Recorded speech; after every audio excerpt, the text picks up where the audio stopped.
My goodness. Let's try that one again. This is my last session. Come on, help me out here. Good afternoon, everybody. Hey, that was by far the best, don't you think? Okay. So, a very warm welcome to those of you that just joined us. This is our fourth out of four session, and it's the video blogging and the future of travel content creation. So we've assembled an expert panel from both sides of the Atlantic to both deliver a short presentation about their experiences, case studies, and ways of working. Sorry, I thought somebody was waving to me at the back there. That was Sarah Lee, wasn't it? Did you need me? Okay. Case studies is what I said. So I've assembled an expert panel of people to talk about their case studies and experiences from both sides of the Atlantic. And we're going to get started with a lady who I met on Twitter in about 2009, if you remember. It was when I first joined, which feels like a lifetime ago, probably for you as much as it does for me. So I'd like to welcome up to the stage, please, Kailyn ONeill.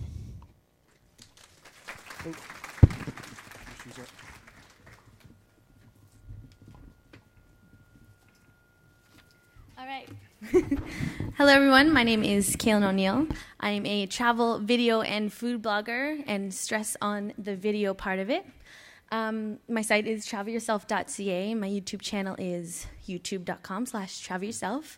You can all subscribe to me now. I'll wait. No? Okay. All right. So I am Canadian. I'm from Halifax, Nova Scotia. I majored in film and TV in university, and I did a lot of freelance work in the film and TV industry, and then started traveling in between jobs, and then travel took over. I shot the first episode of my own travel show with a cameraman that I paid to come with me to Spain in 2009 for La Tomatina, because I was for sure thought that if I filmed the first episode of my own show, surely someone would pick it up and film the rest of it for me. And that's why I built Travel Yourself, was to promote that. They have yet to come to buy it, but, you know, I still have it there waiting for them. And since then, I've gone around by myself and with cameramen on a couple trips, and I film travel videos everywhere I go. So the type of travel videos that I make, they vary in length. My most popular travel video is called A City in a Minute, where I go to a city like London or even a country like Jordan, and I film in 4 or 5 days everything that is the most popular to see and do, and some other things that are some hidden gems. And I edit it into a 1-minute video, and I put them online. And then that way everyone who is interested in visiting a place but doesn't know what there is to see and do very quickly, with all of our short attention spans these days, can see what all the highlights are. And then from that, I then make shorter and longer videos going into more detail of what I've shown. And then I also do highlight videos like the Blue Train when I rode it in South Africa. And I also do hotel reviews. And this Jordan video here, actually, by showing it to the Israeli Tourism Board, is what got me my trip to Israel. And we can take a look at one of those videos. You can see this is just some stills I took from my Jordan video. And I kind of highlight everything from markets to ancient sites floating in the Dead Sea, Wadi Rum, snorkeling, and of course, Petra. And I'll talk to you a bit more. Actually, you should look at my notes, I suppose. Let's see. So one of the things I like to talk to you guys about is how, to me, I feel like the travel video blogger is the trifecta of bloggers, because not only most of us are we writing, and we're also often photographers, but then we're also giving you guys video. And that is not, it kind of, to me, allows the viewer to make their own opinion of a place. Where with writing and photography, you're kind of given what that person saw and did, and you're kind of taking their opinion. But with video, with the sounds and the movement, that you can see a bit more. So that's, I think, one of the biggest bonuses that you can have for working with video bloggers. Let's see. And, sorry, I'm going over my notes. And of course, we still do have some control over what we're showing in our videos, but it's a bit more freeing. And of course, there's also different ways that we can do our videos nowadays. So there's the YouTube video, and then there's also, and that's something like if I were to go on a trip, maybe a month or two later, the video would come out because I have all my work, and it takes a while for me to edit a video, anywhere from 8 hours to a couple days. However, Jodi down here on the end works at Diamond PR, and I've done 3 trips with Diamond PR now. We've gone to Puerto Rico, Cancun, and just recently Curacao. And on her trips that I've done with her, they're called Vloggers in Paradise, we actually edit on location. So we have a couple days to film, and then we edit in location. And it's kind of intense but fun at the same time, and we make a whole experience of it. And then the great thing is that then the people, the country that we're visiting, their Minister of Tourism people are there to then see the videos and see them right in real time that week once we've done it. And then we also do have a little contest, and people can win prizes for which ones they liked. And so that's a great way, a different way of working with the video blogger. And then, of course, there's also Instagram. You can follow me there, or Vine, and you can follow me there. And that's kind of like the real-time, quick little bites that we do while we're traveling around. And I think that's about all I have to say, and we'll have the Q&A after to ask me more, and I'll remember the things that I forgot then. So there we go. Thank you, Kailyn. So I think our next speaker is Debbie Hindo, MD of 4BGB.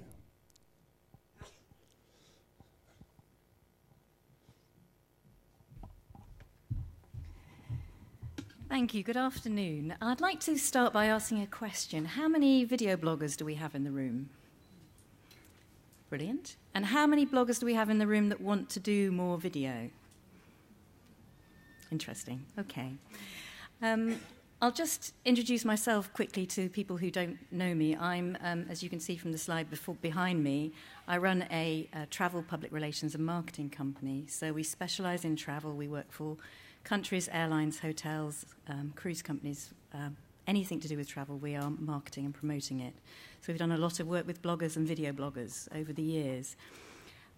When I was asked to come and talk at this session, I was delighted because I think video is the underlooked angel of travel marketing. It can do so much and communicate so much so quickly. And I think there's a lot more we can all do, both bloggers and industry. But I only have 5 minutes, or even less than that.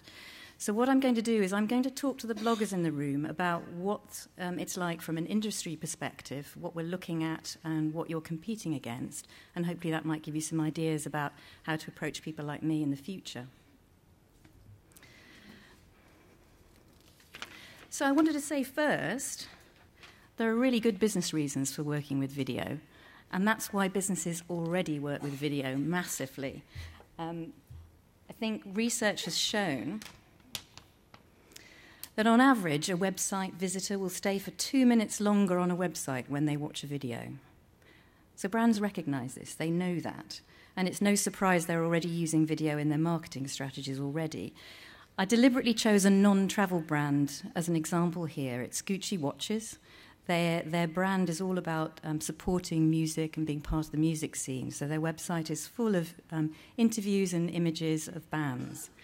What I think is particularly interesting with Gucci as an example of how they're using video, if you go into Amazon, you can click on the videos before you actually make the purchase. So they're embedding video at the point of purchase as well as on their own sites.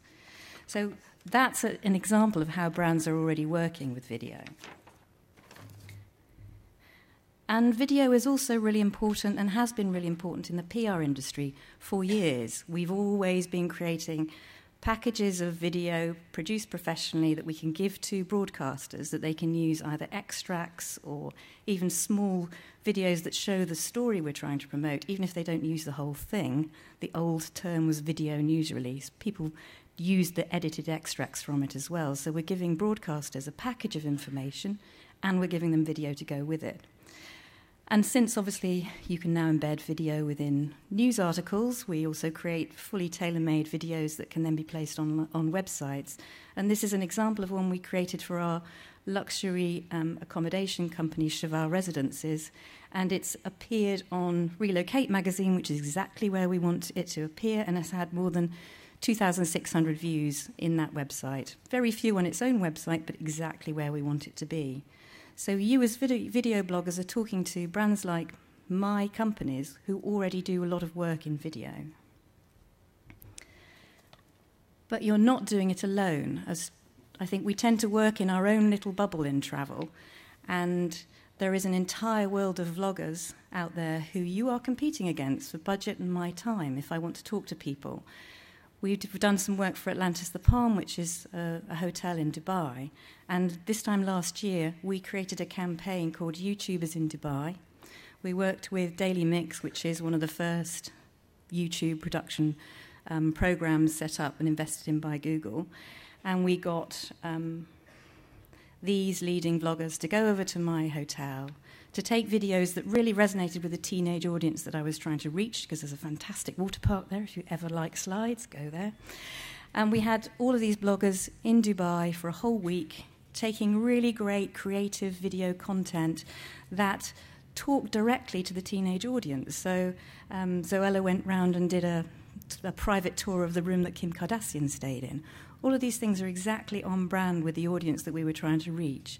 And not a travel vlogger, not a video blogger, but the vlogger that talks directly to the teenager in their room, and it feels like they're their best friend talking to them. And we had people in the hotel screaming. It was like having One Direction in the hotel, which we have had as well. They were screaming to meet their fans. So it's absolutely fascinating, the power of video and the way it's working. And because brands understand the value of video, they're broadcasting themselves. And I think that's what I really want to urge anyone in the room who's thinking about working with brands and working with video, is to look at what those brands are doing. This is an example of Hasselblad, which is a camera company. And if you look in the top right-hand corner, if you can, on the homepage of their website, across the top, which says products and everything else, it says TV. That's the final icon. They have their own TV channel on their own website, because YouTube is great, but you lose people. So more and more brands are having their own broadcast channels where they can create and control the quality of it. And you can see some screen grabs to the side of all the video that they have on their own site. So there's a massive opportunity for anyone in the room that's creating content for brands like this that have their own TV channels.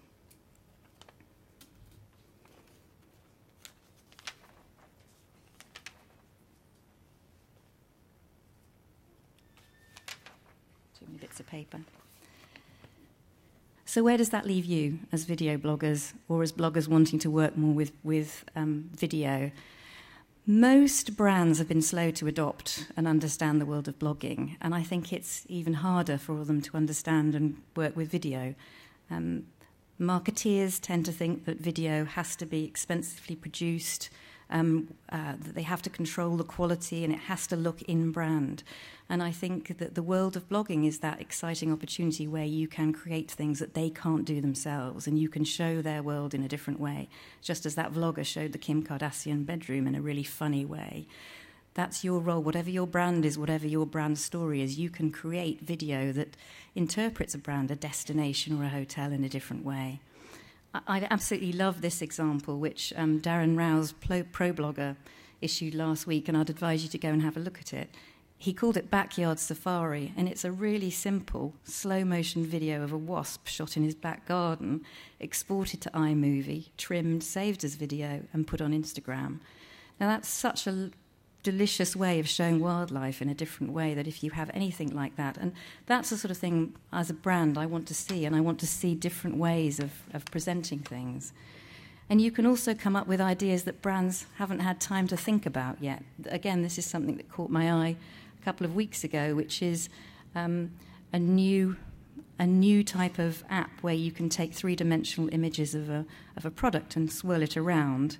And unfortunately, video doesn't work here today. We would all be showing you lots of video, but go and have a look at it. It's a 3D around camera app from Dakuda. So it's definitely, that's the sort of thing I want to hear you come to me.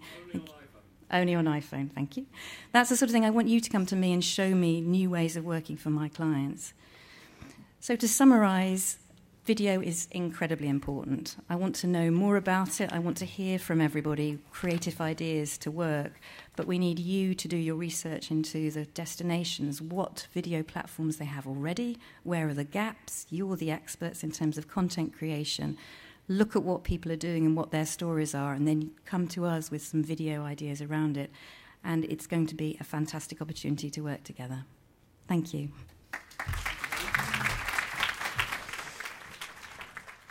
So our next speaker is all the way, especially from Miami, with her friend Will Smith, is Jodi Diamond.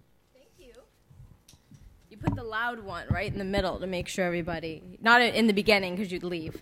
I didn't do a title slide. I forgot that memo. So I'm Jodi Diamond with Diamond Public Relations. Hopefully I'm memorable enough, and that works. Twitter handle's @DiamondPR. I have a boutique travel and tourism PR firm based in Miami. We do international travel and tourism, but exclusively travel and tourism. We don't do any other brand. If I can get on a plane and go to you or stay in your hotel or there's some connection there, we work with you.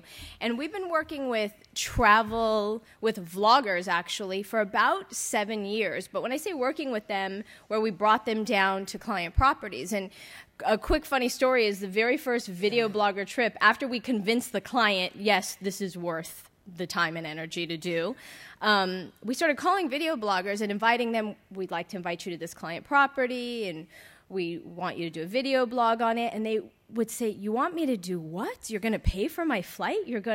I think they thought we were selling them timeshares because we couldn't get them to engage. And it just wasn't commonly done at the time. So there's a conference in the States that we went to, and we said, we're going to stock the video conference part of it and introduce ourselves to these people and say, we're normal. We're not trying to sell you timeshares, but this is what we want to move into because we really see the importance of video. So, when Oliver asked to be on this panel, one of the things is they said the future of travel content creation. So it's kind of what I want to talk to you about, because we've been doing this for so long that we're looking to repurpose it. We're at the point where the video bloggers and bringing them on a trip and doing the video is great, but we've been doing it for 7 years now. So we're kind of like, all right, let's see how we mix this up. Let's see how we do it different. So as we move into 2015, we're in the middle of doing PR plans, and these are some of the questions that we're asking ourselves. So one is, how do we deliver the desired messaging for that particular client without compromising creativity? And I'll run through these kind of specifically on the next slide. The second is, how do we increase production value yet stay within budgets, because that's always important to marketing departments. And then 3, how do we use this powerful medium to drive revenue? Whether you're in this room and you are an industry professional, you're a marketer, we know that we've got budgets we've got to stay in. At the end of the day, we're doing this to drive revenue. For those of you that are video bloggers, understand there's a real business side to this. We're happy to invest in that, but at the end of the day, the investment is because that person's looking for a return on that investment. They're looking for how that's going to help them drive business, and that's paramount. That's something I think creative people sometimes lose a little bit. They forget, I'm creative and I'm great and I put this great thing together. I'm like, yeah, but over here I need to show an ROI for this. So first, delivering the desired message without compromising creativity. Like I said, we've been doing these video trips. As Kailyn said, we'll bring down a group of 5 to 6 video bloggers. We do it like a press trip. We bring them down. We basically give them either a guide or a rent-a-car. We give them a per diem per day. And I say to them, go. It's not my job to tell them what to do. I say go, and they go. And the only caveat is you need to find how to include my client. And some people will differ on that. Some people say, oh, but I'm the client. I have to decide how this is. Well, then how is that different from just paying a production company to do a video for you if you're going to dictate what it is? We're bringing these people in. We're bringing you in because we want your creativity. I want to see how you see my client. I don't want you to see how we see ourselves. I want you to share with the consumer how you see the client, because that's what your audience wants to see as well. So you'll see here, this is, for instance, a trip we did to Aruba. We had 5 different vloggers. One of them's an explorer, one we call the wanderer, one's the adventurer, one's the unusual suspect, and one's the dancer. And those are 5 different voices that I had in one place at one time, and it was amazing. And at the end, we had 5 videos. They included the client, every single one of them, in a brilliant, beautiful, different way. Communication's vital. You sit down with this group and, say, please don't get naked, please don't get really drunk. There's certain things, there's certain parameters. But every video was so specific and so wonderful and just brought a different voice to the client brand. And I think what happens is as we move farther into this and you're starting to see, and I understand that, a lot of vloggers wanting to charge, as you should. I explain to clients, listen, these people are basically writing, starring in, filming, editing, and delivering final product. That's massive amounts of work. And as Kailyn said, we keep them there. They go for 2 days. We have them edit there on property. They hate me. I know they're cursing me. I bring in alcohol and Red Bull and coffee, but I know they're under their... And what? Lots of candy, and whatever they want, I give them, but they edit, and many of them say to me, we love you because you make us, we hate you because you make us do it on property, but we love you because when we go home, it's done. And this all kind of culminates in a film festival, and we bring in local government officials or hoteliers, because we want everyone to see what they created. It's not just to put on a YouTube. I want that property, I want that destination to be excited about it and pushing these things out as well. This is amazing content there. So I think you also, you have to trust, as a marketer, you have to trust these people and their creativity. And as a video blogger, you also have to make sure that you're very clear and you understand up front kind of what the sensitivities are, or maybe what the hot buttons are, and then include your creativity from there. Second is upping the production value. So there's such a wide range of video bloggers, especially in the States. We get some that have really incredible production backgrounds. Kailyn's got us out of a jam a couple times when we've had technical issues. And then you also have video bloggers that still have the stick and the GoPro, and it's shaky and it's windy and the sound isn't good, and that's okay too. But we have to, first as video bloggers, understand that as you get more competition in the space, you better look at your production value. I think sound is probably the one, if I gave one comment, sound I think is crucial. Too many people put together these great videos, but you can't hear them, and there's wind and there's whatever. So it doesn't bother me as much if your camera's shaky. It doesn't bother me if the editing's a little off, or the sound or the things don't align, but sound is crucial. I need to hear what you're saying, or we need to hear what the person you're interviewing is saying. So pay attention to that. But one of the things, again, for if there's any marketers in the room, that we're doing is we're actually bringing in production people now in 2015. So we said, let's bring in the video bloggers, but let's bring in 1 or 2 production people that can help hold cameras, that can maybe help with editing glitches, since we do it on site, that can help with sound. Because not only do I want your production value to be there, but I want the client to at least have a base level sense of production value. And I think that's key. I really do. My background is the film industry, and we know the difference between a gritty independent film and a studio film. And they both have value, but at the end of the day, marketers are really looking for something that has a certain level of production value. And then lastly, at the end of the day, remember that people in travel, they're looking to drive revenue. One of the things we've done that was very successful is with a woman, Michaela Malozzi, who her niche is dance, and she goes all over the world and she focuses on the dance. Took her to Puerto Rico, and she danced with a local artist named Tata Cepeda. She found these 2 little salsa clubs that even the people from Puerto Rico said, I've never even been there. So she found the most amazing things.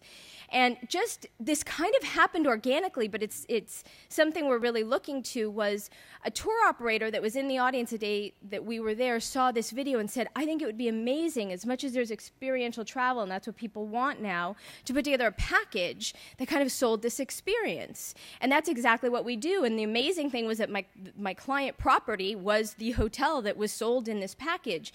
So we were actually able to use this video to push that through with the tour operator. He used it to help sell the package, we used it to help promote the package, and she used the package to help promote her video. So it worked for everybody, and she actually made a portion of the proceeds from the tour operator, so it was a win-win for everybody. My client got revenue, and something that she did drove revenue for her. And so I think we also have to look in that vein, is find ways to put together videos so that they're experiential, so that we can get the consumer to say, that's what I want to buy, that's what I want, that's the experience that I want. And if anything, I think that's the future of travel content creation. If there's one thing, I think that's it. And then just lastly, amplify the message, repurpose the message. As a video blogger, also understand, hopefully you have an audience. That's as important to me as the video that you're creating. You can say, I'm going to do a video, I'm going to give it to you. That's great, but it's just like when we used to buy ads in magazines. We bought ads in magazines to get to that audience, not to get to the audience we already had. So also use your content to find who's interested in that. And really push that through, and use the people that you know. When we do video blog trips or any trips, we have a hashtag for everything. We have a hashtag because we wake up in the morning, but everything is hashtag and amplified, and it's important to be pushing that out. Yeah? Thank you. Thank you, Jodi. Our next speaker is Steve.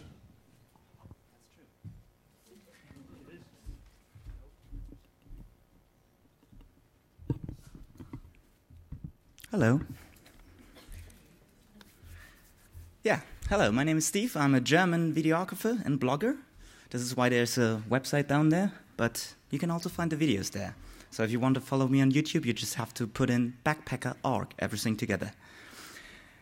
Yeah, I'm doing this whole video thing now since about 3 years, and it started off with just a GoPro, me traveling around South America. And I was happy enough to get my first sponsor for this South America trip by that time. At that time it was Hostel Bookers, and I was traveling around for 7 months, and they covered like all the accommodation. And why I actually do that is I never learned actually doing video. I just started to do that. Maybe it was because my grandparents and parents, they were just running around me with the camera all the time when I was growing up. I'm not sure. So yes, I just started doing that, and usually it looks like this. Now it looks like this, but because now I have a better camera. When I did it with the GoPro, it was like with the pole and everything. So yeah. But this year, so everything changed a bit. I got more professional, and this is why I wear this jacket also. And yeah, I got more professional gear. I educated myself on how to do that video thing better, to pitch clients. And this year I've been together with a few brands and with a few destinations. One of them was Lufthansa. I was in Rio just before the World Cup, and it was a good idea because we won the World Cup afterwards. No, we didn't cheat.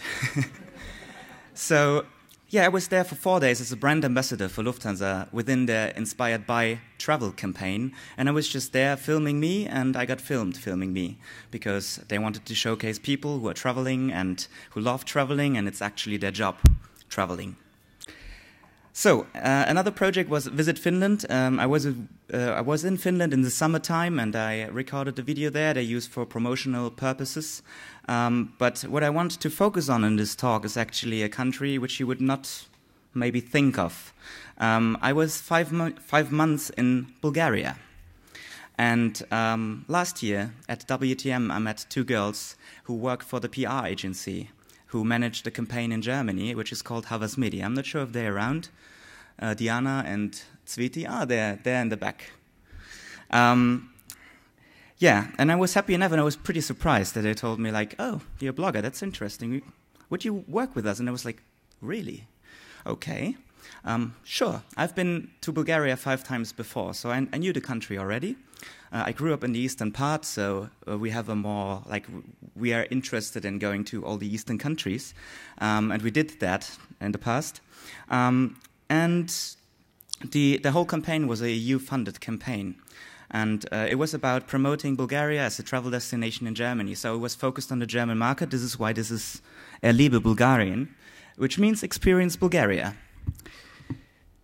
My hashtag. Yeah, and we focused actually on the ITB. I guess you all know the ITB, the tourism fair in Berlin. And we wanted to have a piece to show at the press conference. So we started by, like, they were watching my videos and said, like, that's kind of cool. We should do something like that. And so I went to Bulgaria to record a promotional marketing video as a video blogger. The idea was to do something apart from all the marketing videos you maybe know. You get handed out on CDs and sticks. So it is not like you may be used to all this stuff, like a helicopter flying across the beach and filming the landscape. You have time lapses and people smiling all day. It's a bit different. It's just me. Just me doing things and experiencing the country. And this was the idea, to show, to do something more unusual, to do something engaging, to see somebody, to see just a traveler doing traveling. So it was another thing this year. I mean, this year, the beginning of the year when we started to do that, when we drafted the concepts, Bulgaria was also in the media, but it was not the best way Bulgaria was in the media. And we had to deal with a lot of preconceptions. So when I talked to people and said to them, well, I'm going to Bulgaria and I'm doing a lot of amazing things and I will do skiing. And they were like, skiing? I thought you were just drinking and going to the beach or something like that. No, but you can ski in Bulgaria. And there are a lot of more like these preconceptions, like is there even snow, or it's a poor country, do they have roads, or do they go on horses through the country? And so we're thinking, well, why should we fight those preconceptions? we should use them and do something with these preconceptions and play with them. And I had this idea in my mind, and I wrote the concept, and I said, so I'm just going through the country, I'm doing all the stuff, and I'm writing a letter back home where I just confirm everything my friends thought this country is all about. So I wrote them, well, there's not such a thing like culture, or all the roads are not there. There are actually no roads, they're all going on horses. And then you see me in the video actually sitting in a car, driving on a motorway, or skiing down the hill, making clay pots. That's not me, but he showed me how to do that. And yeah, to share the experience. And then I went with this idea. I went to Diana, and yeah, she's there. And I said, like, well, I'm not sure if this would work, because I also met the ministry. And it's a little bit more traditional, and this is, I guess, a problem you have to deal with a lot. First of all, to get to video, but then to do a video like this, where you say, like, when you just hear the video, it's like, oh, this country is bullshit. But altogether, when you see it, you're like, wow, I never thought of that. And then she said, well, I've seen your videos before. You're kind of crazy, but I liked it. So we will try to package it in a way that it will work, because we have to report it also to the European Union. And at that time when they did the projects, there was not such a thing like video and social media. It was like a little bit more traditional as well. And so she made it happen. And like one day before we went to the press conference, we showed them the video, and they were like, oh, we're not really sure, but we don't have time anymore. We have to do it. So we presented the video, and they were like amazed. Like, maybe not the ministry, but the people who were there, like the German journalists and all the media, and later on the people who saw that on the internet. So they came up on stage to me after the talk and said, well, you know, usually when I'm going to these kind of press conferences, yeah, it's a little bit not that interesting, but I have to go there because my boss said I have to go there and write about it. But when I've been here and we saw these blogging things and this video, it was totally different, and I really got an idea of the destination. And I guess that is what video is all about. It's about to give you a slice of the experience. And then we put it online. We didn't have like a budget for that. It's just I put it on my channel, and we put it on Facebook, and then we got overwhelming comments because people were just sharing it like crazy. And actually on YouTube we don't have that much views, but we decided to put it also on Facebook. And by that time Facebook changed their algorithm so that they rated video higher than other content, because they wanted to compete with YouTube, because YouTube is Google and Facebook is Facebook, and so they don't like each other. And so people shared this Facebook video, and it was like, it went around, and we get comments, and like this one, it's not a friend of mine, I don't know this person, but he was basically, he was also surprised. Yeah, Rila Monastery, you should visit it. Well, that's it. From Bulgaria. And if you want to find out more, speak to me afterwards. We have a Q&A session now, and I'm happy to have also some PRs here, because this is what it's all about for us video bloggers, to have the men in the middle, or the girls in the middle, who know what we are doing and who know what the clients want to have. Thanks. Thank you, Steve.